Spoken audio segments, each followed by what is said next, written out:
Winesburg, Ohio, by Sherwood Anderson. Adventure concerning Alice Hindman. Alice Hindman, a woman of 27 when George Willard was a mere boy, had lived in Winesburg all her life. She clerked in Winnie's dry goods store and lived with her mother, who had married a second husband. Alice's stepfather was a carriage painter and given to drink. His story is an odd one. It will be worth telling some day. At 27, Alice was tall and somewhat slight. Her head was large and overshadowed her body. Her shoulders were a little stooped and her hair and eyes brown. She was very quiet, but beneath the placid exterior, a continual ferment went on. When she was a girl of 16, and before she began to work in the store, Alice had an affair with a young man. The young man, named Ned Curry, was older than Alice. He, like George Willard, was employed on the Winesburg Eagle, and for a long time he went to see Alice almost every evening. Together the two walked under the trees through the streets of the town and talked of what they would do with their lives. Alice was then a very pretty girl, and Ned Curry took her into his arms and kissed her. He became excited and said things he did not intend to say, and Alice, betrayed by her desire to have something beautiful come into her rather narrow life, also grew excited. She also talked. The outer crust of her life, all of her natural diffidence and reserve, was torn away, and she gave herself over to the emotions of love. When, late in the fall of her 16th year, Ned Curry went away to Cleveland, where he hoped to get a place on a city newspaper and rise in the world, she wanted to go with him. With a trembling voice, she told him what was in her mind. "I will work, and you can work," she said. "I do not want to harness you to a needless expense that will prevent your making progress. Don't marry me now. We will get along without that, and we can be together. Even though we live in the same house, no one will say anything. In the city, we will be unknown, and people will pay no attention to us." Ned Curry was puzzled by the determination and abandon of his sweetheart, and was also deeply touched. He had wanted the girl to become his mistress, but changed his mind. He wanted to protect and care for her. "You don't know what you're talking about," he said sharply. "You may be sure I'll let you do no such thing. As soon as I get a good job, I'll come back. For the present, you'll have to stay here. It's the only thing we can do." On the evening before he left Winesburg to take up his new life in the city, Ned Curry went to call on Alice. They walked about through the streets for an hour, and then got a rig from Wesley Moyer's livery and went for a drive in the country. The moon came up, and they found themselves unable to talk. In his sadness, the young man forgot the resolutions he had made regarding his conduct with the girl. They got out of the buggy at a place where a long meadow ran down to the bank of Wine Creek, and there, in the dim light, became lovers. When at midnight they returned to town, they were both glad.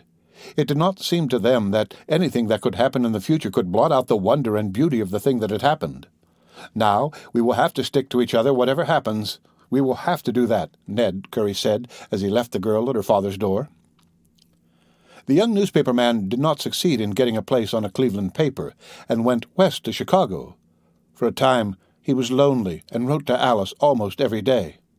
Then he was caught up by the life of the city. He began to make friends and found new interests in life. In Chicago he boarded at a house where there were several women. One of them attracted his attention, and he forgot Alice in Winesburg. At the end of a year he had stopped writing letters, and only once in a long time, when he was lonely or when he went into one of the city's parks and saw the moon shining on the grass as it had shone that night on the meadow by Wine Creek, did he think of her at all. In Winesburg, the girl who had been loved grew to be a woman. When she was 22 years old, her father, who owned a harness repair shop, died suddenly. The harness maker was an old soldier, and after a few months his wife received a widow's pension. She used the first money she got to buy a loom and became a weaver of carpets, and Alice got a place in Winnie's store. For a number of years, nothing could have induced her to believe that Ned Curry would not in the end return to her. She was glad to be employed because the daily round of toil in the store made the time of waiting seem less long and uninteresting. She began to save money, thinking that when she had saved $200 or $300, she would follow her lover to the city and try if her presence would not win back his affections.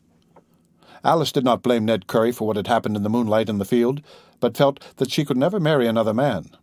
To her, the thought of giving to another what she still felt could belong only to Ned seemed monstrous. When other young men tried to attract her attention, she would have nothing to do with them. "I am his wife, and shall remain his wife whether he comes back or not," she whispered to herself, and for all of her willingness to support herself, could not have understood the growing modern idea of a woman's owning herself and giving and taking for her own ends in life. Alice worked in the dry goods store from 8 in the morning until 6 at night, and on 3 evenings a week went back to the store to stay from 7 until 9. As time passed, and she became more and more lonely, she began to practice the devices common to lonely people. When at night she went upstairs into her own room, she knelt on the floor to pray, and in her prayers whispered things she wanted to say to her lover.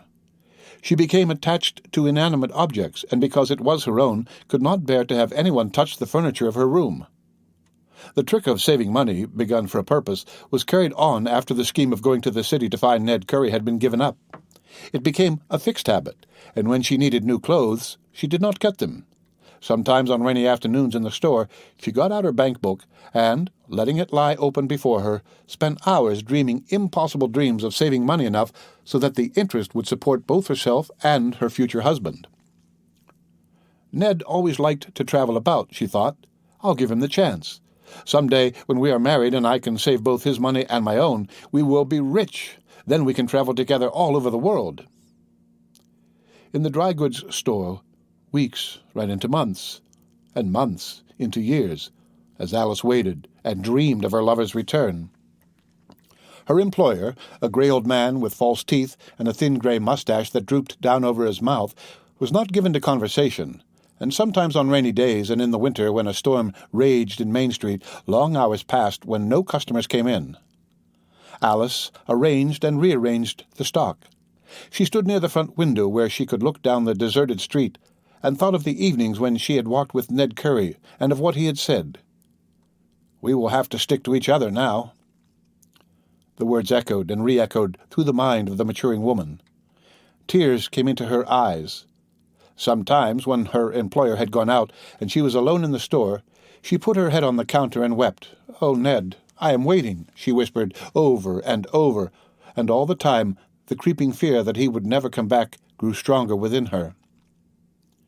In the spring, when the rains have passed, and before the long hot days of summer had come, the country about Winesburg is delightful. The town lies in the midst of open fields, but beyond the fields are pleasant patches of woodlands. In the wooded places are many little cloistered nooks, quiet places where lovers go to sit on Sunday afternoons. Through the trees they look out across the fields and see farmers at work about the barns or people driving up and down on the roads. In the town, bells ring, and occasionally a train passes, looking like a toy thing in the distance. For several years after Ned Curry went away, Alice did not go into the wood with the other young people on Sunday. But one day, after he had been gone for 2 or 3 years, and when her loneliness seemed unbearable, she put on her best dress and set out. Finding a little sheltered place from which she could see the town and a long stretch of the fields, she sat down.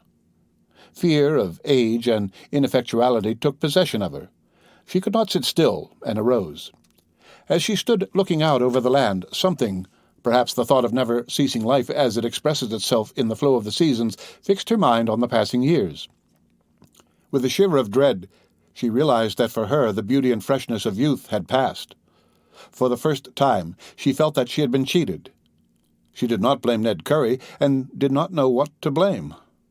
Sadness swept over her. Dropping to her knees, she tried to pray, but instead of prayers, words of protest came to her lips. "It is not going to come to me. I will never find happiness. Why do I tell myself lies?" she cried. And an odd sense of relief came with this, her first bold attempt to face the fear that had become a part of her everyday life. In the year when Alice Hindman became 25, 2 things happened to disturb the dull uneventfulness of her days. Her mother married Bush Milton, the carriage painter of Winesburg, and she herself became a member of the Winesburg Methodist Church. Alice joined the church because she had become frightened by the loneliness of her position in life. Her mother's second marriage had emphasized her isolation. "I am becoming old and queer. If Ned comes, he will not want me. In the city where he is living, men are perpetually young. There is so much going on that they do not have time to grow old," she told herself with a grim little smile, and went resolutely about the business of becoming acquainted with people. Every Thursday evening when the store had closed, she went to a prayer meeting in the basement of the church, and on Sunday evening attended a meeting of an organization called the Epworth League. When Will Hurley, a middle-aged man who clerked in a drugstore and who also belonged to the church, offered to walk home with her, she did not protest. "Of course, I will not let him make a practice of being with me, but if he comes to see me once in a long time, there can be no harm in that," she told herself, still determined in her loyalty to Ned Curry. Without realizing what was happening, Alice was trying, feebly at first, but with growing determination, to get a new hold upon life. Beside the drug clerk, she walked in silence, but sometimes in the darkness, as they went stolidly along, she put out her hand and touched softly the folds of his coat. When he left her at the gate before her mother's house, she did not go indoors, but stood for a moment by the door. She wanted to call to the drug clerk, to ask him to sit with her in the darkness on the porch before the house, but was afraid he would not understand. "It is not him that I want," she told herself. "I want to avoid being so much alone. If I am not careful, I will grow unaccustomed to being with people." During the early fall of her 27th year, a passionate restlessness took possession of Alice. She could not bear to be in the company of the drug clerk, and when, in the evening, he came to walk with her, she sent him away. Her mind became intensely active, and when weary from the long hours of standing behind the counter in the store, she went home and crawled into bed. She could not sleep. With staring eyes, she looked into the darkness. Her imagination, like a child awakened from long sleep, played about the room. Deep within her there was something that would not be cheated by fantasies, and that demanded some definite answer from life. Alice took a pillow into her arms and held it tightly against her breasts. Getting out of bed, she arranged the blanket so that, in the darkness, it looked like a form lying between the sheets, and kneeling beside the bed she caressed it, whispering words over and over like a refrain. "Why doesn't something happen? Why am I left here alone?" she muttered. Although she sometimes thought of Ned Curry, she no longer depended on him. Her desire had grown vague. She did not want Ned Curry or any other man.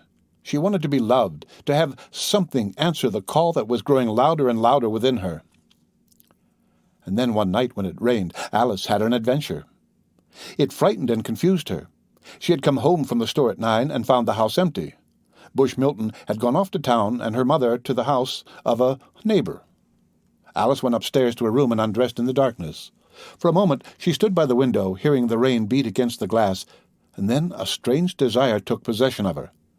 Without stopping to think of what she intended to do, she ran downstairs through the dark house and out into the rain.